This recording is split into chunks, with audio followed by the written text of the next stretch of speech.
با مقصد جانب نمودن تربیت حربی و تندرستی و حفظ مدافعی کشور در این زمینه تامین قوه‌های مسلح با متخصصان صاحب کسب از جانب مقامات اجرایی حکومت دولتی ناحیه کوشانیان و کمیسریات حربی ناحیه تدبیرهای ثمربخش راه اندازی کرده می‌شوند. امروز دستور سپارش‌های رئیس ولایت ختلان دولتعلی سعید در سمت تیار نمودن جوانان سین دعوتی به خدمت حربی در ناحیه هم‌آوازی یافته بهره آموزش دانش‌های پیش از دعوتی و آماده نمودن متخصصان صاحب کسب زیاده از 200 نفر جوانان سین دعوتی به مکتب‌های رانندگی جلب گردیدند. موافق نقشه پیشگی کمیسریات حربی در اساس دستور سپارش‌های وزارت مدافعت و قرار رئیس ولایت ختلان به جوانان دعوتنامه تقسیم کرده در کمیسریات حربی ناحیه نام‌نویس گردیدند. باعث خوشنودی سرفرازی است که طی سال‌های اخیر با کسب آموزی فرا گرفتن جوانان در تشکیلات جمعیتی مددگاری مدافع به حکم عنعنه درآمده خواهشمندان سال تا سال زیاد می‌گردند. اگر شماره داوطلبان 3 سال پیش 30 نفر را تشکیل می‌کرده باشد، امروزها زیاده از 200 نفر خواهش صاحب گردیدن شهادتنامه رانندگی را دارند. اطلاع داده شد که از این شماره 20 نفر مراجعت کننده با کسب‌های دیگر از جمله چلانگری، کفشگری، نانپز، آشپز، پایافزالدوز و دیگر کسب و هنری که در ارتش لازمند فرا گرفته می‌شوند. امروزها این جوانان با خواهش دوچند و افتخار از وطن و وطنداری از معاینه طبی می‌گذرند، زیرا برای خدمت در صف قوه‌های مسلح جوانانی از هر جهت آب و تاب یافته ضرورند تا آنها در شرایط خدمت تاب‌آور و در حمایت مرز و بوم این وطن اجدادی آماده باشند.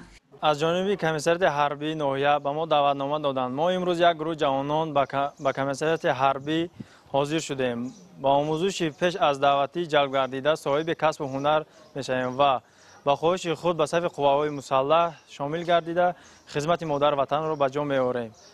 اطلاع داده شد که کارمندان کمیسریات حربی ناحیه در یکجایگی با ناظران منطقوی در تیار کردن و نام‌نویس کردن جوانان سهمی مناسب گذاشته نقشه دعوت تیره‌ماهی را به اندازه 50% الکی اجرا کردند. بعد از معاینه طبی در صحن کمیسریات حربی با اشتراکداران با اشتراک رهبریت ناحیه جمع آمد دایر گردید. از طرف کمیسریات حربی به ما دعوتنامه داده شد. ما یک گروه جوانان برای قوه‌های مسلح حاضر شدیم. ما از جوانان خواهش میکنیم که آمده خدمت مادر وطن را اجرا نمایند. در حقیقت خدمت در صف قوه‌های مسلح مملکت مکتب جسارت و مردانگی بوده.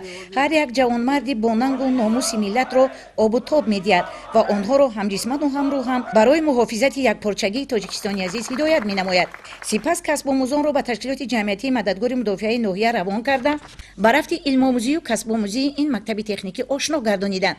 در مکتب رانندگی ناحیه دو گروه تحصیل خواهند کرد که همه شرایط تکنیکی و دانش اندوزی مهیا میباشد. برای کسب آموزان آموزگارانی با تجربه سفر گردیده با آنها دانش مکمل تکنیکی میآموزانند.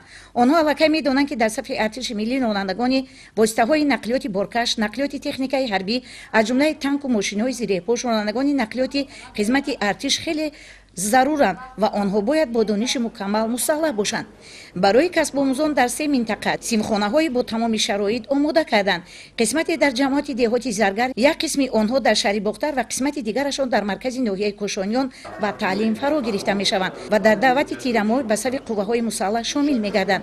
یک نکته قابل ذکر است که خراجات همه کسب آموزان از حساب مقامات اجرایی ناحیه پرداخت گردیده در روزهای دعوت به صف ارتش ملی با آنها شهادتنامه رانندگی تقدیم کرده می شود.